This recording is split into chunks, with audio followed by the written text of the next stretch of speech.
برکت سے مراد صرف مالی خوشحالی نہیں بلکہ گھر میں سکون، محبت، صحت اور اللہ کی رحمت کا نزول ہے۔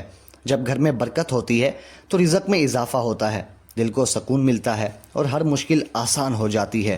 آج ہم آپ کو بتائیں گے کہ گھر میں برکت لانے کے لیے آپ کو کیا کیا کرنا چاہیے، اور آخر میں ایک خاص وظیفہ بھی بتائیں گے جو آپ کی زندگی کو بدل دے گا۔ گھر میں برکت لانے کے لیے سب سے پہلے اپنے ایمان کو مضبوط کریں۔ ایمان ہی وہ بنیاد ہے جو آپ کے گھر کو اللہ کی رحمت سے بھر دیتا ہے۔ ایمان کی مضبوطی کے لیے 5 وقت کی نماز پابندی سے ادا کریں۔ نماز نہ صرف آپ کو اللہ سے جوڑتی ہے بلکہ آپ کے گھر میں خیر و برکت کا باعث بنتی ہے۔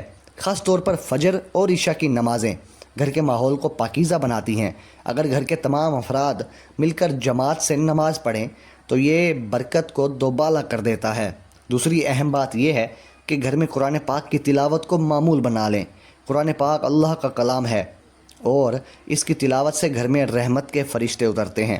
ہر روز صبح یا شام کو گھر کے کسی کونے میں بیٹھ کر قرآن پاک پڑھیں۔ اگر ممکن ہو تو سورہ بقرہ کی تلاوت ہفتے میں کم از کم ایک بار تو ضرور کریں۔ سورہ بقرہ گھر سے شیطانی اثرات کو دور کرتی ہے اور برکت کا باعث بنتی ہے۔ تیسری بات، گھر میں صدقہ دینے کی عادت ڈالیں۔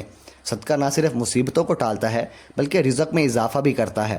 آپ ہر ہفتے یا مہینے میں کچھ نہ کچھ صدقہ ضرور نکالیں۔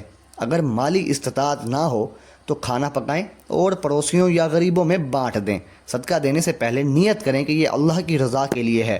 کہیں اے اللہ، یہ صدقہ میں اپنے گھر میں برکت اور رزق کی تنگی دور کرنے کے لیے دیتا ہوں۔ گھر میں برکت کے لیے ضروری ہے کہ گھر کا ماحول پاکیزہ ہو۔ اس کے لیے چند اہم باتیں ذہن میں رکھیں۔ سب سے پہلے، گھر میں جھگڑوں اور لڑائیوں سے بچیں۔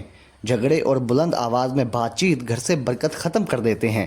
اگر گھر کے افراد ایک دوسرے سے محبت اور احترام سے پیش آئیں تو اللہ کی رحمت نازل ہوتی ہے۔ اپنے بچوں کو اچھے اخلاق سکھائیں اور انہیں اللہ اور اللہ کے رسول صلی اللہ علیہ وآلہ وسلم کی محبت سے روشناس کرائیں۔ دوسرا، گھر سے گناہ کے اسباب کو دور کریں۔ اگر گھر میں ناجائز چیزیں جیسے شراب، جوا یا غیر شرعی موسیقی موجود ہے تو اسے فوراً ہٹائیں۔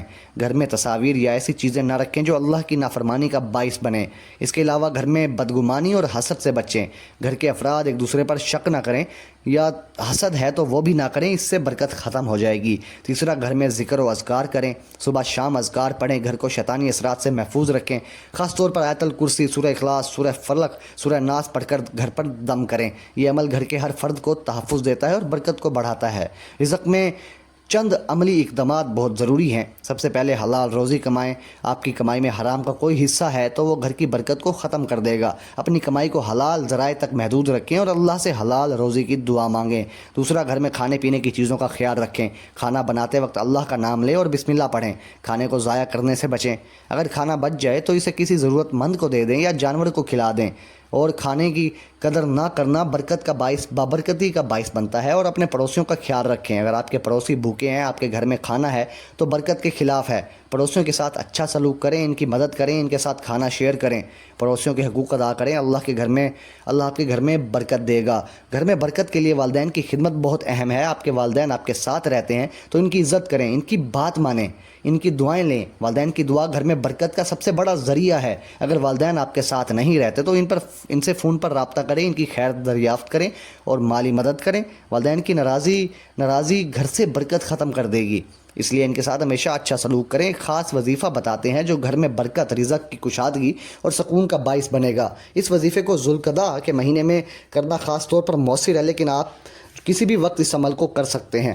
اس کو کرنے سے پہلے نیت کر لیں۔ نیت یہ ہے کہ آپ یہ وظیفہ اللہ کی رضا کے لیے اور اپنے گھر میں برکت کے لیے کر رہے ہیں۔ کہیں اے اللہ، میں یہ وظیفہ اپنے گھر میں برکت، رزق کی کشادگی اور سکون کے لیے کر رہا ہوں، اسے میرے لیے قبول فرما۔ نیت کے بعد درود پاک 11 مرتبہ پڑھیں، درود ابراہیمی جو آپ کی اسکرین پر آ رہا ہے۔ اس کے بعد سورہ واقعہ ہر رات مغرب یا عشاء کی نماز کے بعد اس کو پڑھ لیں۔ یہ سورہ رزق میں برکت اور تنگی دور کرنے کے لیے بہت مجرب ہے۔ اس کے بعد آپ نے یا رزاق یا کریم اس اسم مبارک کو 100 مرتبہ پڑھنا ہے۔ یہ اللہ کے 99 ناموں میں سے ایک نام ہے جو رزق دینے والے اور کریم رب کی طرف اشارہ کرتا ہے۔ آخر میں یہ دعا 3 مرتبہ پڑھ لیں، ربنا آتینا فی الدنیا حسنۃ وفی الآخرۃ حسنۃ وقنا عذاب النار۔ اس دعا سے اللہ دنیا و آخرت دونوں میں برکت عطا فرمائے گا۔ یہ وظیفہ کم از کم 41 دن تک جاری رکھیں۔ ممکن ہو تو گھر کے تمام افراد کو اس میں شامل کریں۔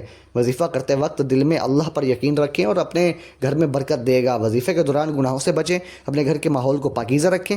اگر یہ معلومات اور وظیفہ آپ کے لیے مفید ثابت ہو تو ہمارے چینل کو سبسکرائب کریں۔ ہم ایسی ہی روحانی دینی معلومات آپ تک پہنچاتے رہیں گے جو آپ کے گھر میں زندگی میں برکت کا باعث بنے۔ رشتہ داروں کے ساتھ بھی شیئر کریں تاکہ وہ بھی اس سے فائدہ اٹھا سکیں۔